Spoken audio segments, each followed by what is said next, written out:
turning from celebration to our consent calendar. Oh, that's always a celebration. It is. We've got a few items, and let me pull them up. Let's see here.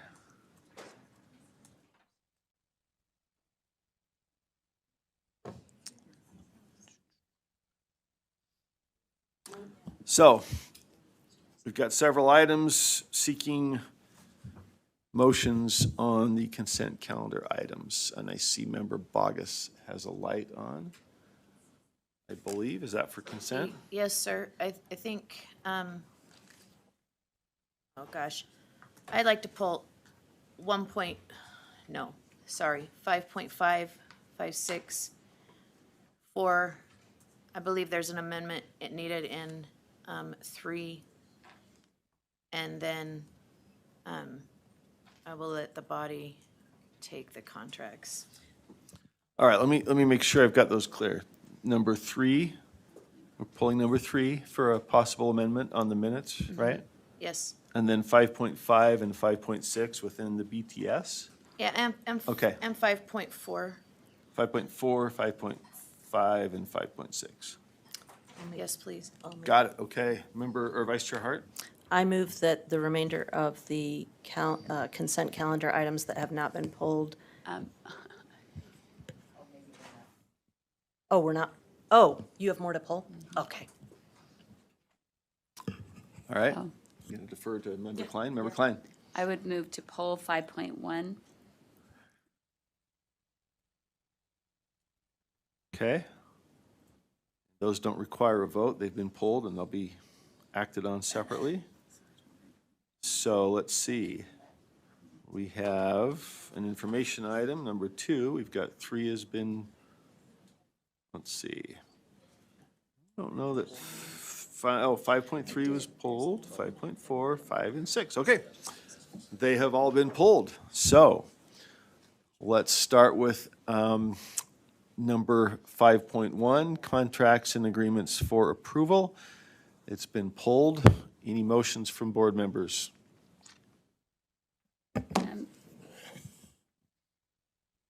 Can I ask why we have 3 on the 3 for the child nutrition program when they're $0 and these are supposed to be contracts over 100,000 that we're approving? Let's see. Can you direct to I think Adam's here to answer the question, but just to make sure we're all following.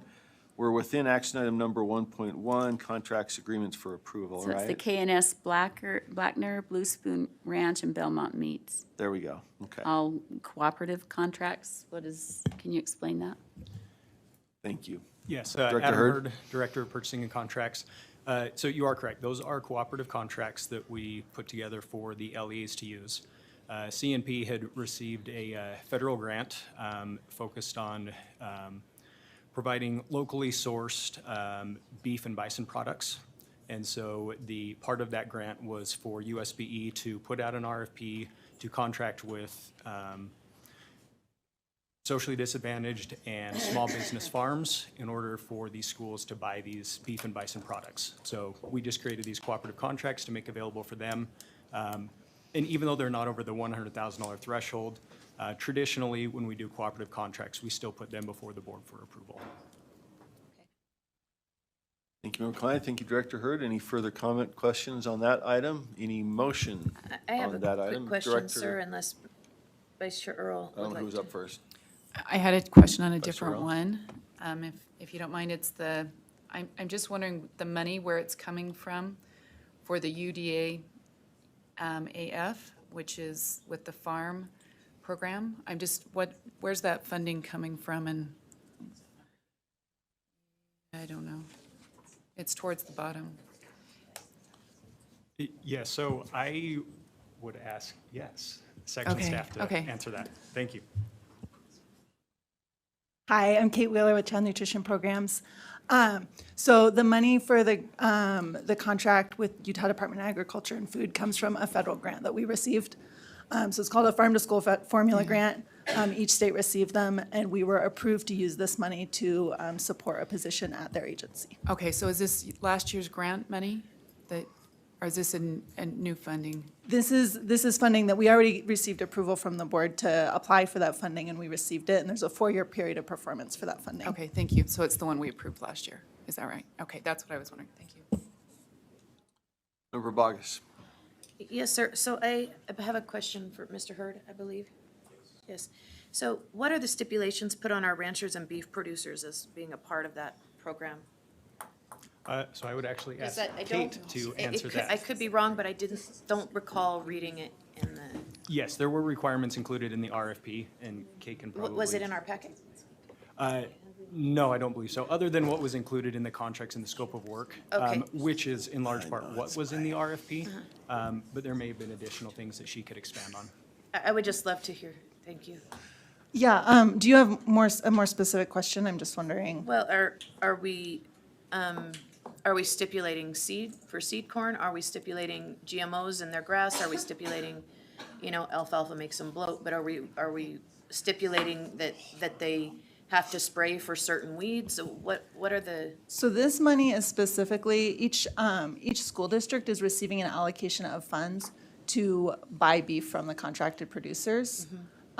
It's up to them to, so no, we're not stipulating the type of corn they use and everything. That's their business. They're the ranchers. These are all established businesses. They're all either being processed under state or federal inspection. It's up to the schools out of who they've contracted with. If they feel that that's a quality product that they want to serve in their meals, then they can order it. okay, thank you. Thank you. And just a procedural reminder, we do need a motion in order to discuss. Appreciate our staff being here. Also a reminder, they are available between the time we get the contracts and back up. We've tried to move that up so that we can have some of these questions answered, and our staff are more than willing. At some point, they might tell us to form a line outside their door, but I don't think we're beating it down quite yet. So feel free to bring these questions up. We appreciate their willingness to answer them. Do we have a motion so that we can Yes. go ahead and I have would- discussion of the motion? I would move to approve the cooperative contracts on section 5.1. And which are those? Could you specify? I think there's, KNS Blackner, Blue Spoon Ranch, and Belmont Meats. okay, is there a second? Second from Vice Chair Hart. Discussion of the motion, Member Klein? No. Any other discussion to the motion? So 3 have been moved for approval. We've got Member Carey and then Vice Chair Earl. Yeah, I just have a question, if permissible, Chair. Sure. Are Utah providers given any priority or preference under these cooperative agreements? Yeah, so actually the terms of this funding state that it has to come, the products have to be grown and processed entirely within 400 miles of the end recipient. And so what we did, some states chose just like the middle of their state and went out 400 miles. We did choose a couple different anchor locations within our state. So we chose Blanding, St. George, and Logan so that we could make sure we had providers covering the whole state. So that's how you basically, they weren't eligible to apply if they weren't within that radius. Beyond that, there wasn't a specific in Utah, out of Utah, but we did do a lot of outreach and marketing specifically to our Utah ranchers. Thank you, and thank you, Chair. Thank you, Member Carey, Member Klein, and then Vice Chair Earl. So they're chosen by their location, not whether they're the best one to provide the service. So they had to be within that location to apply, but after that, we did, there are, Adam can speak to this, we did have applicants that we didn't award because we didn't feel they were the best ones. So we had a point scoring system based on how well they responded to the RFP, just like any other competitive solicitation. But that was that 400-mile radius was a stipulation of the funding that we received approval to receive last June. Okay, follow up. Yes. What were the questions on the RFP that they had to answer that you based this on? If you can give me a minute, I will pull that up. And I can say approximately, we asked for things like references, we asked for a history of their farm, a description of their farming processes, how they're processed, their capacity and things like that. But yeah, And don't have a photographic memory, so I'll let Adam pull up the exact answers. board members, it's tough to grab documents like this on the fly. We appreciate Director Hurd scrambling for it, but we move quicker if we could ask these in advance, and I'm sure they'd be happy to provide documents before we get to board meeting. Member Vice Chair Earl? No, that's fine. Okay. All right.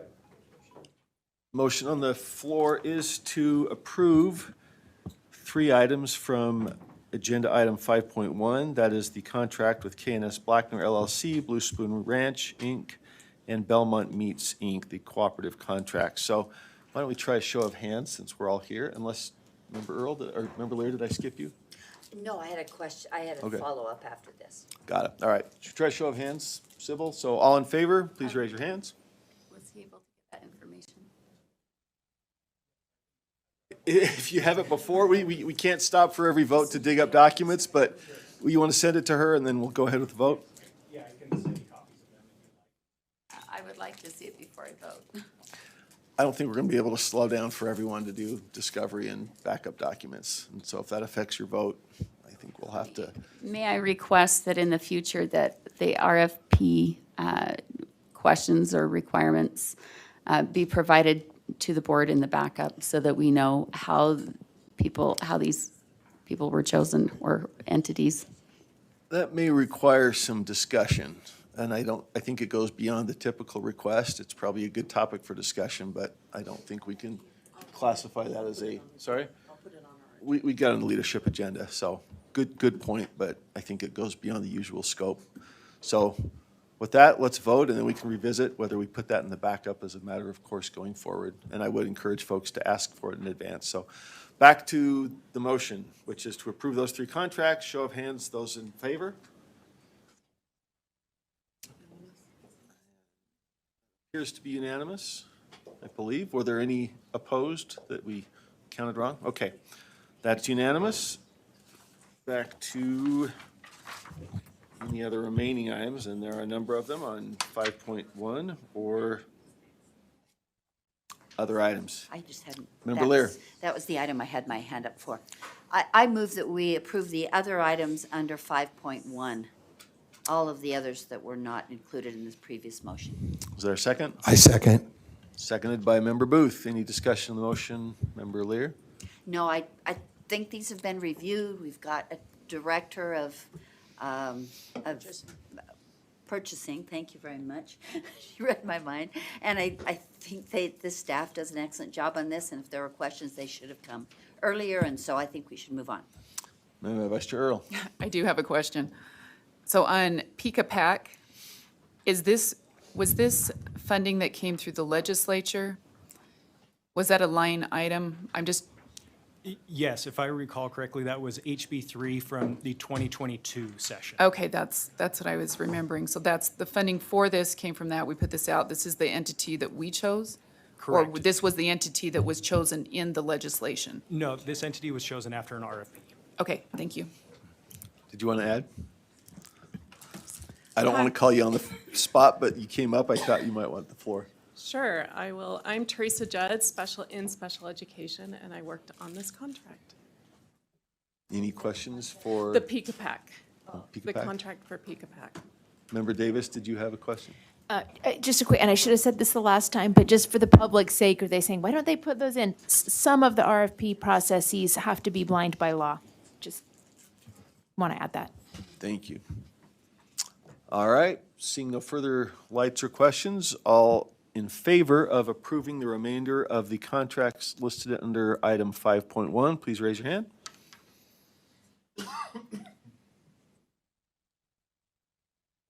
And any opposed? 2 or 3 opposed? So motion carries, vote of 12-3. Okay, that's item number 5.1. Entertaining any other motions. Member Klein? Maybe for those that are listening online, just state either who was for or who was opposed. I believe the opposed were Vice Chair Earl, Member Bogus, and Member Klein, correct? Did I get that right? Okay. All right, entertaining further motions on the consent calendar. We have taken care of 5.1. No, that was just 5.1, that was a contract. That was just contracts, right, Member Lear? Okay. All right. Any motions on the remaining items, 5.3 through 5.6? So, Member Bogus? sir, just a point of clarity. I would like to amend the minutes, but I'm not certain if I move to approve and then move to amend. How would you like that taken? Parliamentarian and keeper of the minutes, do you have? Because I can move to amend and then the move best to procedure? approve. So you probably move forward to amend the minutes. I think that would be appropriate. Yeah. Okay, so then I would move to amend action item number 5.3. Specifically, I believe it's page 28, and I am looking for it right now, sir. These are the 5-4 USBE draft meeting minutes? Yes, sir. Okay. Oh, well, at least I had an 8, ma'am. Thank you for your clarification. All right, page 8. The motion that came out of committee was to approve the budget, subject to any further amendments or modifications. And I do believe that's what was read before the board. And so I would move to amend it to include that language. Okay, so the motion is on page, 18, that the minutes be amended to state that the motion was made by Member Norton that the board approves the 2024 state fiscal year budget subject to amendments. Am I stating that correctly? Yes, sir. Okay. Is there a second? Seconded, Member Green, I believe. Okay. Any discussion to that motion? Back to Member Bogus. I would just say that that's what came out of committee, and it's what came before the board. Okay, that was my understanding as well, and I don't recall a motion to amend what came out of committee. So any further discussion? If not, those in favor, please raise your hands. Appears to be unanimous. Any opposed, in case I missed? Okay, that's unanimous, thank you. And so item number 3 has been amended. The question now is, do we have a motion to approve the minutes as amended? Sir, so moved. So moved, is there a second? Seconded by Vice Chair Earl. All in favor, please raise your hands. And any opposed? That passes unanimously. That takes care of 5.3. Thank you. Entertaining motions on 5.4 through 5.6. Vice Chair Earl. Well, Or Member Bogus first. Well, she was up first, no, she's still on. There you go. Yep. So, sir, I would move that we approve action item 5.4 and direct our staff to work with the legislator to repeal the relevant codes specific to Elevate Schools. Is there a second? I'll second that.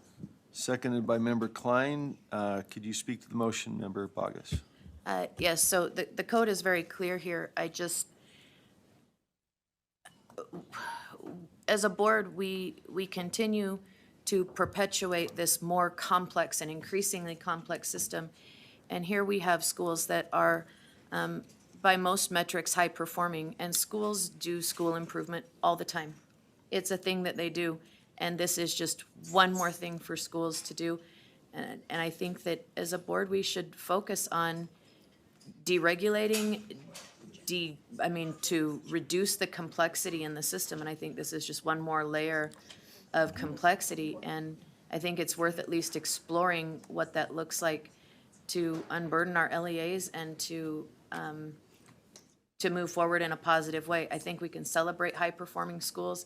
I think that we can offer them the supports that they need in the areas in which they struggle, but I just don't think this is necessary, and I think that the board should lead in that conversation.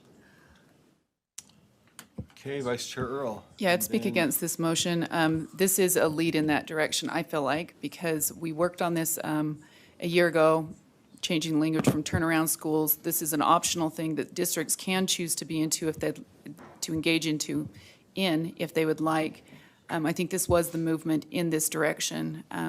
We, as a board, deliberately went in a direction that we thought was more supportive of districts, providing them resources and the needed things that they needed. And so maybe, and that's maybe just a little background to that. So I would speak against this. All right, Member Lear.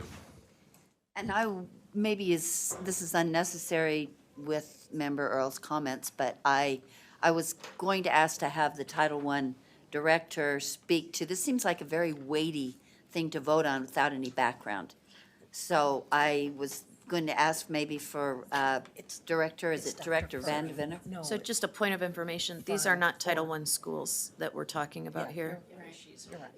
I think she is the person still over this program.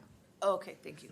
I think. I had a very whispered exchange, so. Tracy's with us. And I don't need a comprehensive explanation. Just tell us what we may consider that this program does before we vote to work with the legislator to get rid of it.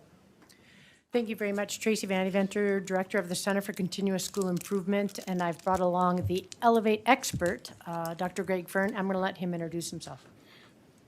Greg Fern, USBE Specialist for School Turnaround, and I'm tasked with the responsibility for overseeing the Elevate schools. Just a quick comment to lead into this. This is one of the most unprecedented programs that exists in the country. We are unique as a state that we have identified that schools that are in TSI, that are non-Title I, need additional support and need additional funds to move out and to move forward as a school in a school district. So very pleased. The program started last year. We just are finishing up our first cohort of Elevate schools, and this will be our second cohort. And we're very excited about the number of schools and districts that applied this year. So the program is really focused on providing additional resources and support that are identified through a comprehensive needs assessment and root cause analysis, guided through a USBE-approved expert. So these are needs that are identified that in concert with an LEA, so there's a partnership with the LEAs to work with their schools to provide additional resources, which may take the form of finances, staffing, relaxing policy, if you will, at the LEA level, to ensure that these schools can, in fact, over 3 years, perform at a higher level because of their TSI groups that potentially are performing below standard at this point. And if I might add, we were excited because what we had recognized was our non-Title I schools did not have access to funding at all. So this program is really specifically trying to fill the gap that we recognize our schools have been asking for support if they don't have access to Title I funds. Short follow-up, Chair. Is that Yes, okay?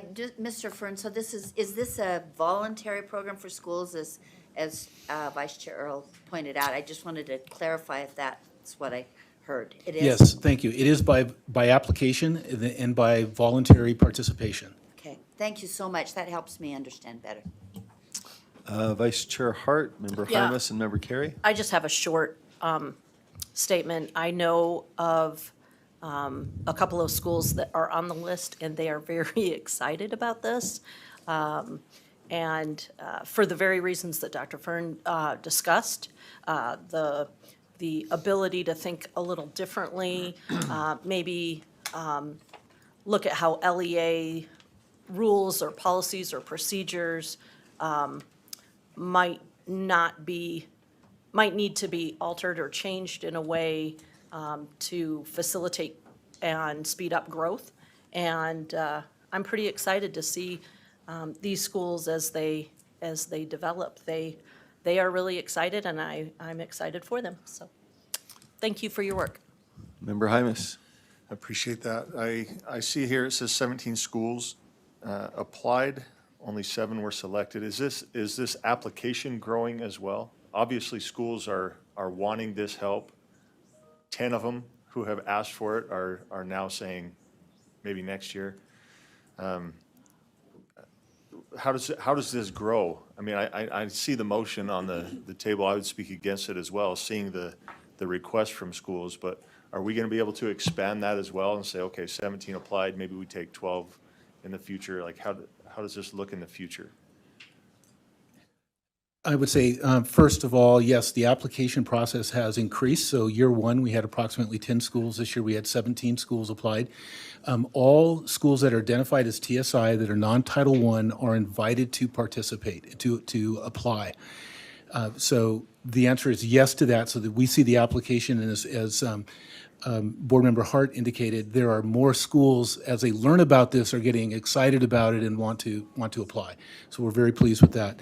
The second part is that the legislature was very clear in terms of the appropriation for dollars on what is available, and if at such time we are able to expand because of program dollars that were not used in another area, we certainly will. Follow-up, Chair. Yep. Just briefly, so you're saying in order to expand, we actually should do the exact opposite and say we need to go to legislature and ask for more funding? Yes. Yes. I'll answer that. Yes. Thank you. Member Carey.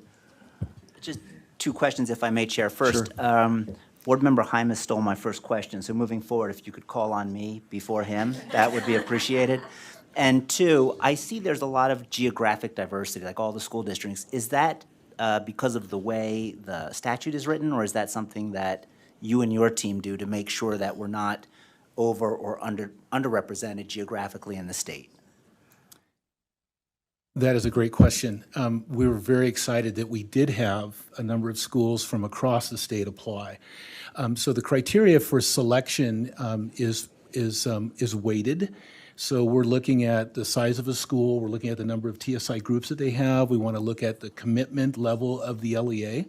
So it was not intentional, but we're very pleased that it turned out this way this year, and we're looking forward to more schools across the state applying to participate in the program.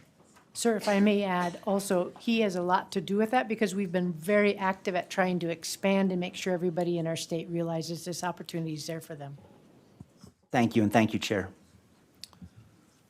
Thank you. Member Green and then Member Davis. Yeah, I was just wondering, what are some of the programs that are implemented or the funding that's given to these LEAs? I don't know that. And what are you providing that maybe LEAs can't get by doing this themselves? And why is, what is it that Elevate offers that maybe an LEA couldn't do by themselves? Like, what is it that's drawing people to you? Thank you for the question. So I would say first and foremost, it's the ability to have additional funds that are dedicated to specific areas that are identified through a needs assessment and root cause analysis. So what we provide is a USBE consultant expert that will go in and walk the school through a very extensive examination of their current state in terms of how they're performing, in terms of the different student groups, identify what potential causes are leading to that, and then being able to align a budget to address those needs.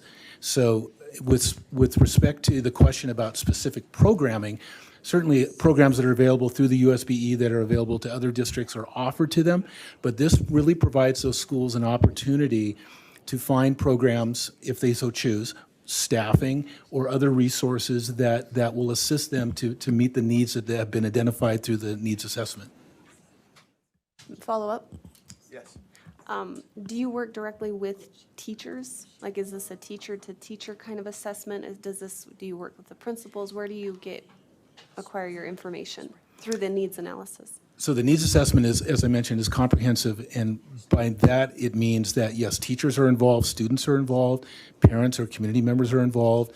There is a requirement that at least the board member of that LEA that serves, that represents that school is involved. There's LEA supervisors that are involved as well. So it really is trying to look at the performance of the school from many different perspectives, and then coalescing or bringing those together to identify and agree upon what the needs are that can be addressed through the Elevate program. Thank you. If I might add one other piece, that it's statutorily required that they have a comprehensive improvement expert that comes to the school, and they look at that needs assessment and they design the improvement efforts, some which may be very teacher-focused. It depends on what they find and what they've decided are their priorities that they work on then. So every school is unique to their challenges that they're facing. Another follow-up? Sure. Thank you. Do teachers have a way to follow up with like the survey that assessment was proving beneficial to them, like the feedback that you're getting now that we're 1 year into this? What does that look like? So each school, by both legislation and administrative rule, are required to have a school improvement team, which has to have representatives from their teaching core that are part of that. So the school improvement team plays a very vital role, and certainly the work of PLCs and grade level teachers, subject matter teachers are all involved in the process. So I think that you should be very pleased that teacher voice is pretty critical in this whole process. Member Davis. Just a quick note that, man, to Member Boggess's point, I was frustrated from the beginning of the whole turnaround scenario, but I do think it's getting better, and I think this is a big improvement from where we were. And I just want to put a bug in everyone's ear to continue to work on the alternative school situation, where they're not taking students that need to get in because they're worried they're going to be hit in, turnaround and the other such, all the new names. But anyway, just want to keep that conversation alive so that we can find some solutions. Thank you, Member Davis. And I'll just note, members, again, the question before the board is whether to approve these particular schools as part of Elevate.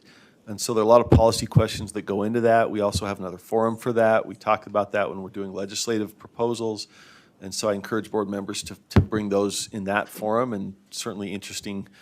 We appreciate greatly the answers to the questions, but let's try to vote on what's right before us and then go in more depth if there's a policy discussion. I'll just note that we've had a lot of discussions about this and Springboard and had a ton of involved debate as we've gone into questions of legislative recommendations. So appreciate that. The motion currently before the board is on the selection, but also, I'll just read it out, that the board approves recommendations for the Elevate School designation for the 2023-24 Elevate School cohort and directs staff to work with a legislator to repeal the Elevate Schools program. All in favor of that motion, please raise your hands.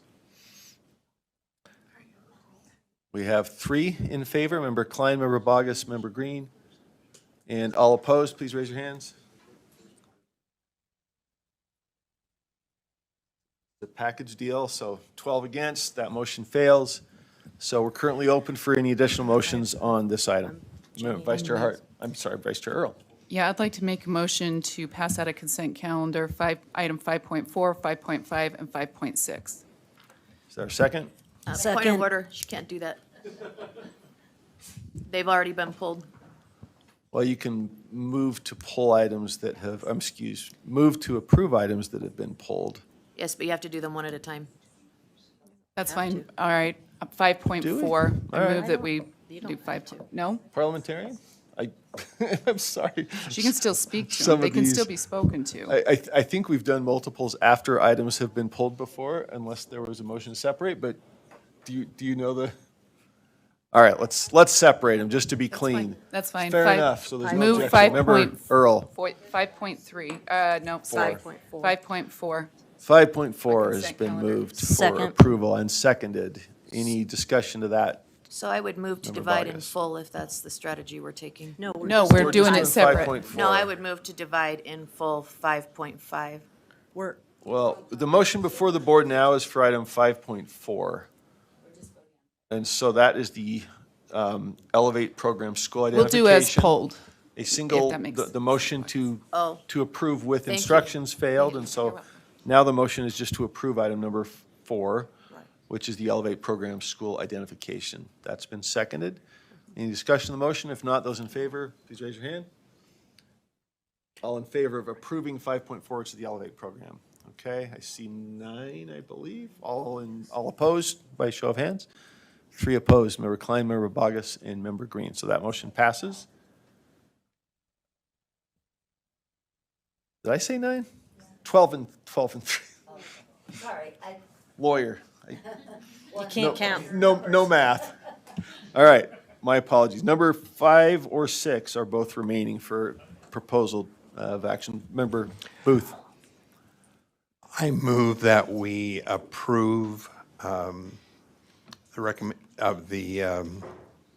Beverly Taylor Sorensen proposals as requested by staff.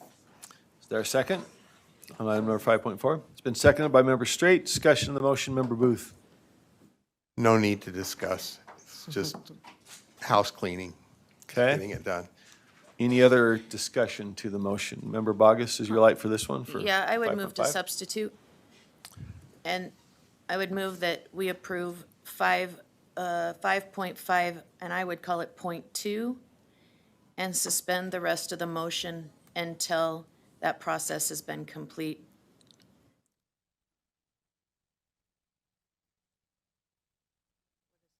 Do we have that? Is there a second? Okay, so in. Hold on. We need a second. If it's going to go Well- forward, we'll need a second. Because I don't know if I. Yeah, if you could just state the motion, I guess, then Oh, we'll have it okay, up so- for a possible second. So in this, there are actually probably 7 or 8 action items combined into one. And I think that we should approve the staff extending the fiscal year '24 grant application window to allow for more schools to have the opportunity to apply, giving additional ongoing and one-time funding that were made available through the 2023 legislative session. But I don't think we should. Again, hold on, sorry, Member Bogus, just, Oh. we're framing the motion first, so if you could just state the motion. Oh, the rather than motion is argue to it. approve 5.5.2 and suspend the remainder until that process is complete. Okay, does that have a second? Hearing no second. Oh, Emily seconded Oh, it. we do have a second. Member Green? Okay, back to discussion of the motion from Member Bogus. So I apologize for doing that in inverted order. We just have a request to extend the application window, and then we have like 7 other things here. And I think if we're going to do this, we extend the window, or we don't extend the window, and we shouldn't clump it all together and then add to it and take, just becomes very confusing and hard to track over time. And I think if we're extending the window, that we approve the window extension and then we bring it all back at the same time. That would be the intent of the motion.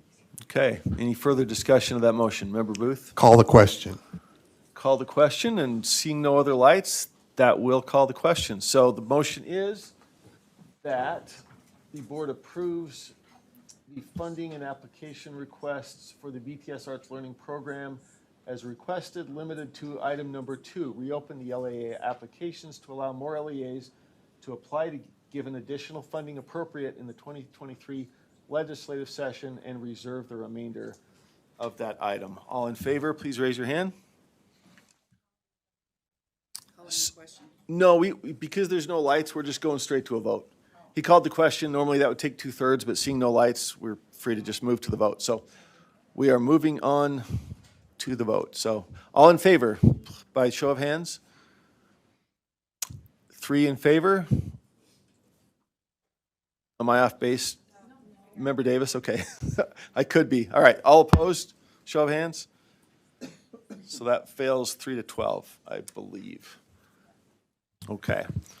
All right, any other motions related to 5.5 or 5? Well, that was a substitute motion, so we go back to I'm the sorry, original. you're right. We did have a motion on the floor already. So the motion before, on the floor then is that the board approves the funding and application request for the BTS Arts Learning Program as requested by staff. All in favor, please raise your hand. And all opposed? That's 13 to, well, I'll leave that to Sybil, sorry. I don't know if I have a better vantage point than you do. Member Green, were you a yes or no on that one? A yes, so that passes 13-2. All right, thank you, and we have one item left on the consent calendar, 5.6, digital Yeah. teaching and learning grant approval. Member Vice Chair Hart. I move that the board approve these digital teaching and learning cohort 8 plans as recommended by the Digital Teaching and Learning Advisory Committee. Second. Seconded by Member Booth. Discussion of the motion, Member Hart. I think the program stands the test of time, and I think that cohort 8 is very excited to move forward, I would assume. Okay. And I'll just note for the record, since nobody else has lights on, this is Athlos Academy, Guadalupe School, Merritt Academy, Rockwell Charter High School, Salt Lake Academy, St. George Academy, and Utah Career Path High. If there are no other lights, all in favor, please raise your hands. And all opposed, please raise your hands. So that one passes 13-2.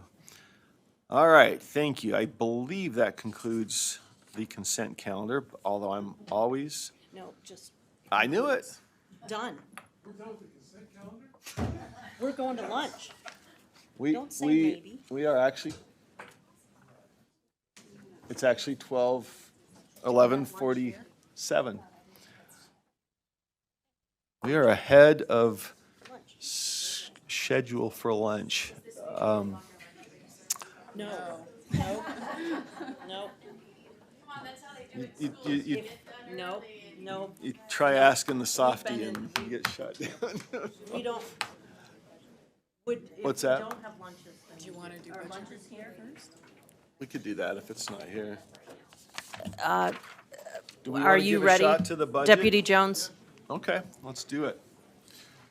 They're setting up lunch. All right, still getting lunch, and I think everybody needs. this was not on their bingo card that we would be 20 minutes early for lunch. Yeah. Where did Carol? Ready, sir? Oh, there it is. Go ahead. Okay. Please. All right.